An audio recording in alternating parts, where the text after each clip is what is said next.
Over the Garden Wall is a series with several layers that make reviewing it without giving things away incredibly difficult to do. Because of this, I'll be doing a general review of the show first, then give a spoiler warning to allow you to turn off commentary if you haven't yet seen it.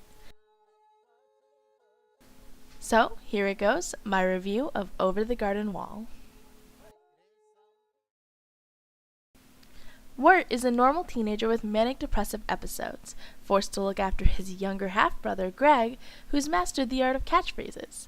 Partnered with a demanding bluebird named Beatrice, and a frog Greg just cannot seem to name, the group wanders the unknown, desperate to find their way home.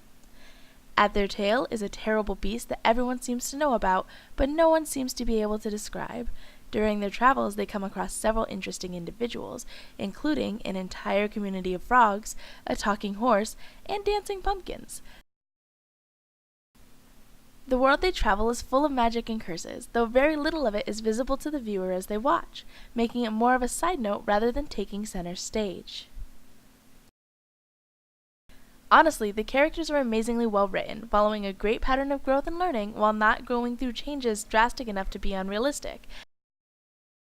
Their personalities match their age groups, and the interpersonal exchanges between them makes a great deal of sense for the amount of backstory that you get.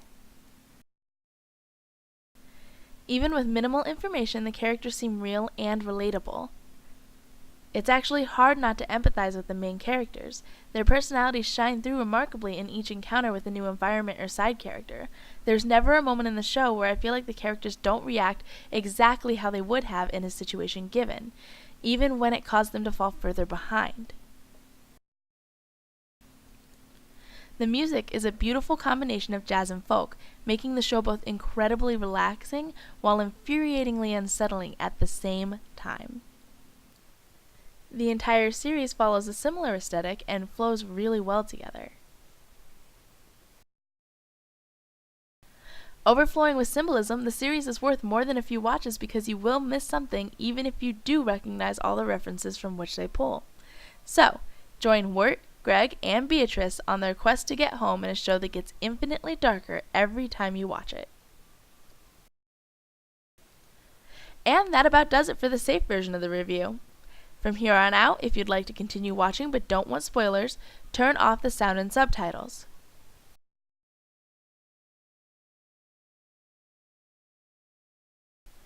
Alright, so for everyone still listening, I'm going to get real with you for a minute.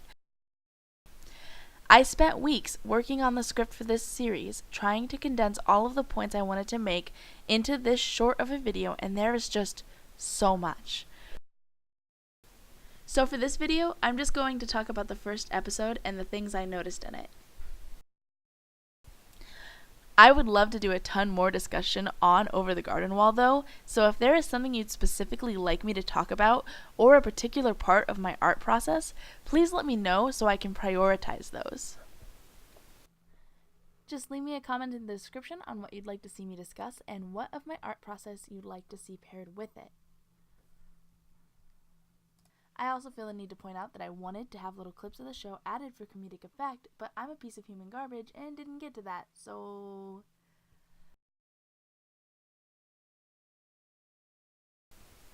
Our boys start their journey wandering in the woods until Wirt recognizes that they're lost. Greg offers to leave a candy trail from this point on and begins doing so. During their discussion, they hear the woodsman chopping down a tree and go to investigate. Wirt shows his uncanny ability to overanalyze while also blaming Greg for some unknown trouble he's gotten them in. And then we see a brief discussion with Beatrice before she leaves, and the boys end up being led by the woodsman back to an abandoned mill he repurposed for making oil. It's made known that he intends on showing them the way home. From there, the woodsman describes his burden of turning Edelwood trees into oil while the two boys whisper behind him. Wirt's social anxieties are brought up for the second time in the episode while they plan their escape. The woodsman leaves and they opt not to escape. Shortly after, Greg leaves to search for his frog and finds both him and what he thinks is the beast. After a few crashes, the woodsman comes back into the house, then Greg, then the beast. Greg knocks out the woodsman as per a former request of Wirt, leaving the boys to fight it themselves. They recognize it was Greg's candy trail that led the beast to them and then accidentally squeeze a tiny turtle out of it, turning the beast into just a normal dog. The woodsman laments over the loss of the mill and Wirt tries to make things right, saying that they at least took care of the beast problem. The woodsman proclaims that this is not the beast and Wirt gets on to Greg for screwing up again. The woodsman brings up to Wirt that he's the older brother and therefore responsible for Greg, then tells Greg to give the frog a proper name. This episode is reminiscent of the fairy tale Hansel and Gretel to me. Later, we find out that the beast feeds off of the souls of children that have lost their way, which is similar to the idea of the witch that kidnaps the two kids. It's also believed that her and the stepmom were the same person, convincing the father to leave them out to die so she could eat them without question, which is why the stepmom was dead when the children came back after having killed the witch. Now, get this. The father of Hansel and Gretel was a woodcutter by profession, and it was even important to the story that he was. In the end of the show, the woodsman was even reunited with his daughter after having come to his senses. The series has also been compared by several people to Dante's Inferno, which makes sense as Beatrice is the one that sent the guide that leads Dante to the underworld.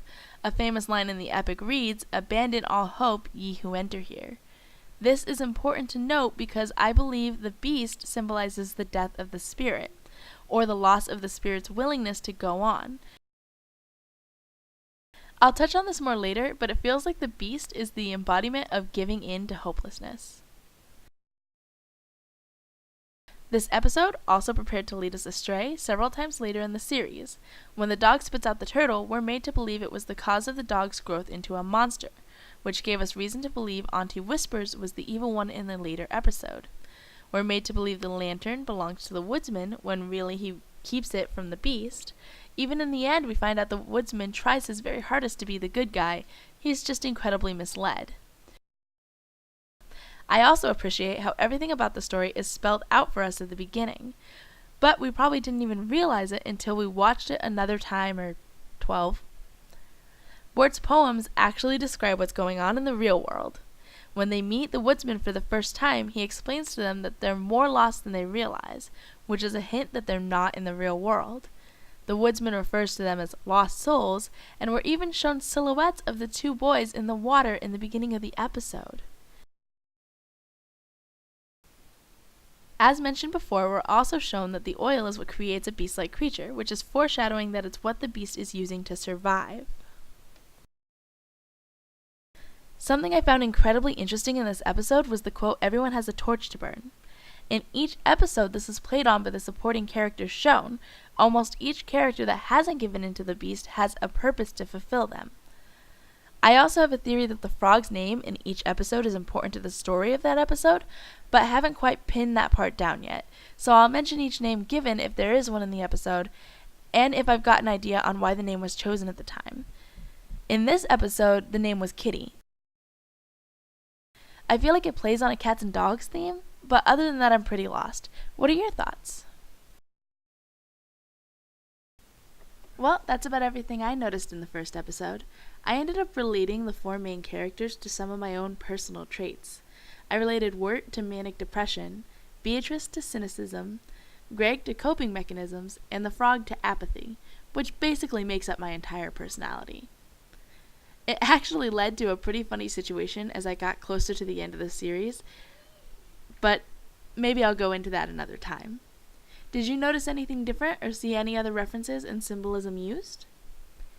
If you loved this video and want to see me overanalyze the rest of the series, please be sure to leave a like and subscribe, and as I said before, if you want to see any part of my art process a little more in depth, please let me know, and I'll make sure to give that a focus in my coming videos. If you'd like to see the finished piece, I've left a link in the description below to my DeviantArt. Thank you so much for watching, and I really hope to see you in the next video. Bye!